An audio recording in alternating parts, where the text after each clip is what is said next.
ஹே மக்களே! எல்லாருக்கும் வணக்கம். ஸோ, இன்னைக்கு நம்ம ஒரு ட்ராவல் விளாக் தான் பார்க்க போறோம். ரீசென்ட் டைம்ஸ்ல ரொம்பவே ஃபேமஸா சோஷியல் மீடியால பேசப்படுற கோவில் தான் வாராகி அம்மன் கோவில். சம்மர் வெக்கேஷனுக்கு கசின் சிஸ்டர் அண்ட் அவங்க பாப்பா எல்லாரும் வீட்டுக்கு வந்திருந்தாங்க.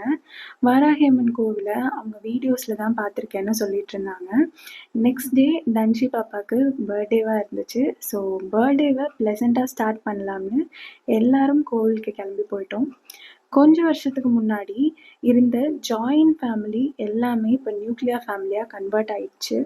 3 members per family, 4 members per ஃபேமிலின்னு ஒரு சின்ன சர்க்கிளா மாறிடுச்சு.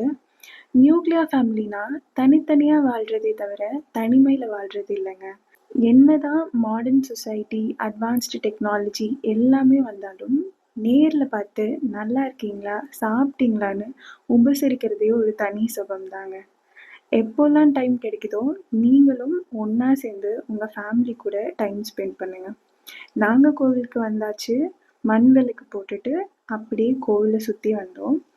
சாமி தீப ஆராதனைக்கு கரெக்டாக உள்ளே வந்துட்டோம். ஒரு 15 மினிட்ஸ் பாசிட்டிவாக நிறைய விஷயம் எல்லா மக்களுக்கும் சொல்லிட்டு தீபாராதனை ஸ்டார்ட் பண்ணிட்டாங்க.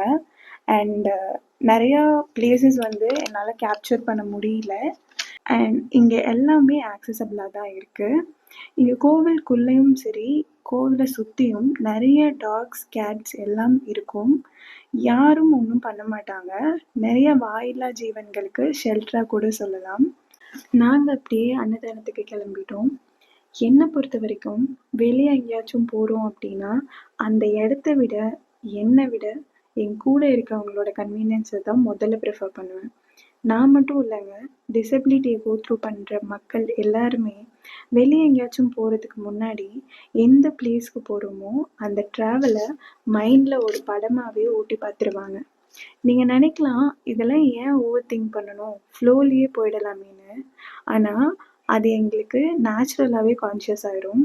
இதுக்கு ஒரே ஒரு காரணம்தான், நம்ம கூட வரவங்கள அன்கம்ஃபர்டபுளாக ஃபீல் பண்ண வைக்கக்கூடாது. நம்மளால் யாரும் அன்கம்ஃபர்டபுளாக ஃபீல் பண்ணக்கூடாது. அவ்வளோதாங்க.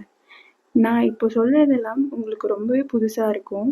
ஏன்னா இந்த சீக்ரெட் எல்லாமே டிசபிள் மக்களோட க்ளோஸ் ஃப்ரெண்ட்ஸ்க்கு மட்டுமே தெரிஞ்சது. எங்களுக்கு இந்த ஜேர்னி ரொம்பவே ஹாப்பியாக அமைஞ்சுது. பர்த்டே பேபியும் ஹாப்பி. ஸோ நாங்கள் அப்படியே வீட்டுக்கு கிளம்பிட்டோம். என்னோட வீடியோஸ் பற்றின சஜஷன்ஸ் நீங்கள் கமெண்ட் பாக்ஸில் சொல்லலாம். வீடியோவை லைக் பண்ண மறந்துடாதீங்க. தேங்க்யூ ஸோ மச் ஃபார் வாட்சிங்.